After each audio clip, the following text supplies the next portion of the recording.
پھر ایسا ہوا کہ ہم نے آدم سے کہا، اے آدم، تم اور تمہاری بیوی دونوں جنت میں رہو، جس طرح چاہو کھاؤ پیو، امن اور چین کی زندگی بسر کرو، مگر دیکھو وہ جو ایک درخت ہے تو کبھی اس کے پاس نہ پھٹکنا۔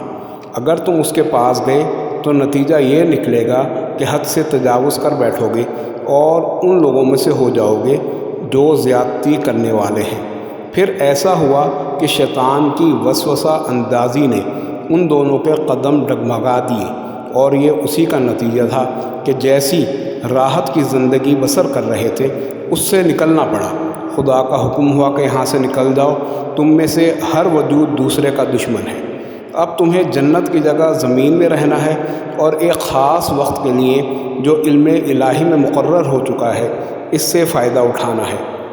پھر ایسا ہوا کہ آدم نے اپنے پروردگار کے القاء سے چند کلمات معلوم کر لیے جن کے لیے اس کے حضور قبولیت تھی۔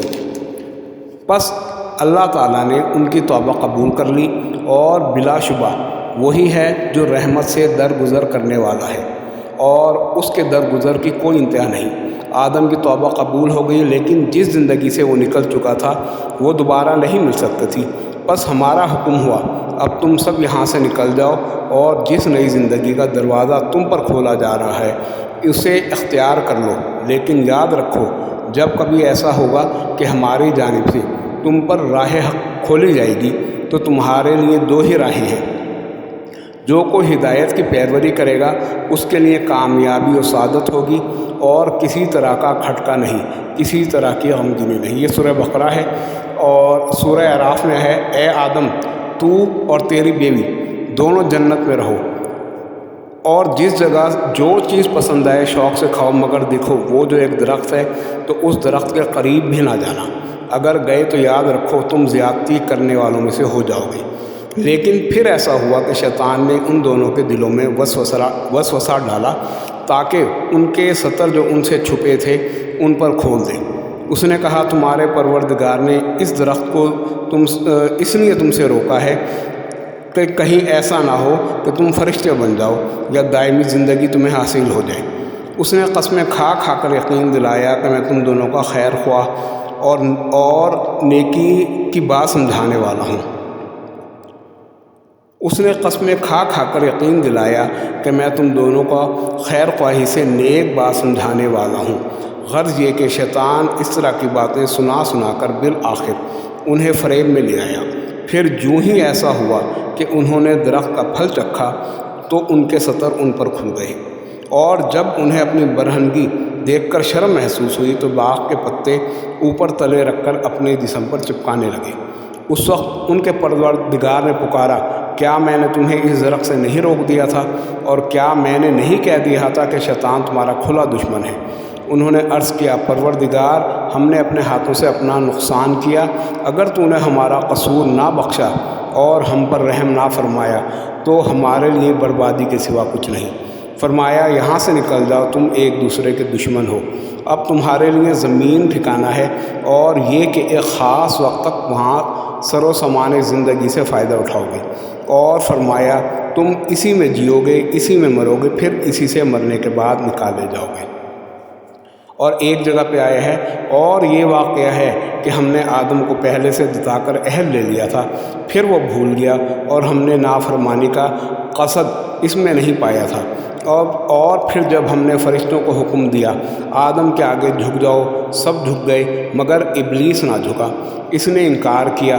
اس پر ہم نے کہا، اے آدم، دیکھ لے، یہ ابلیس تیرا اور تیری بیوی کا دشمن ہے، ایسا نہ ہو یہ تمہیں جنت سے نکال کے رہے اور تم محنت میں پڑ جاؤ۔ تمہارے لیے اب ایسی زندگی ہے کہ نہ تو اس میں بھوکے رہتے ہو، نہ برہنہ، نہ تمہارے لیے پیاس کی جلن ہے، نہ سورج کی تپش۔ اگر اس سے نکلے تو سر محنت میں مبتلا ہو جاؤ گے۔ لیکن شیطان نے آدم کو وسوسہ میں ڈالا۔ اس نے کہا، اے آدم، میں تجھے ہمیشگی کا درخت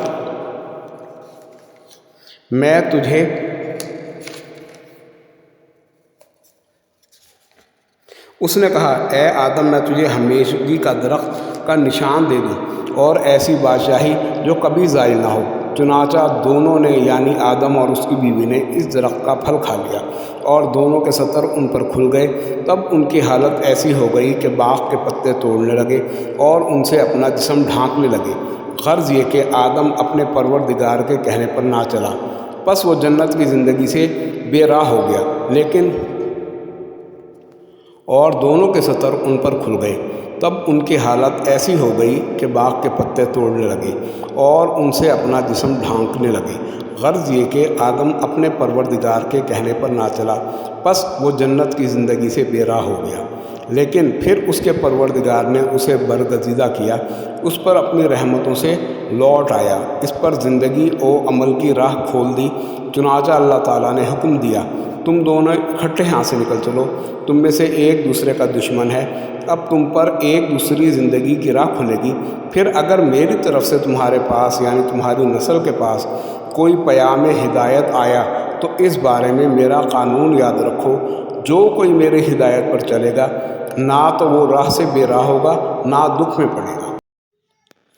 قرآن پاک کا پڑھنا باعث ثواب اور سمجھ کر پڑھنا باعث برکت، باعث ثواب اور باعث رحمت ہے۔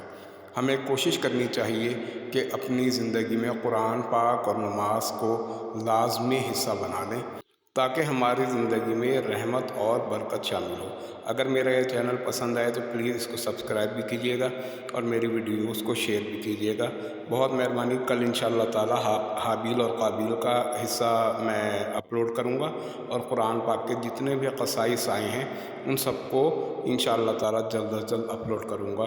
جزاک اللہ، السلام علیکم۔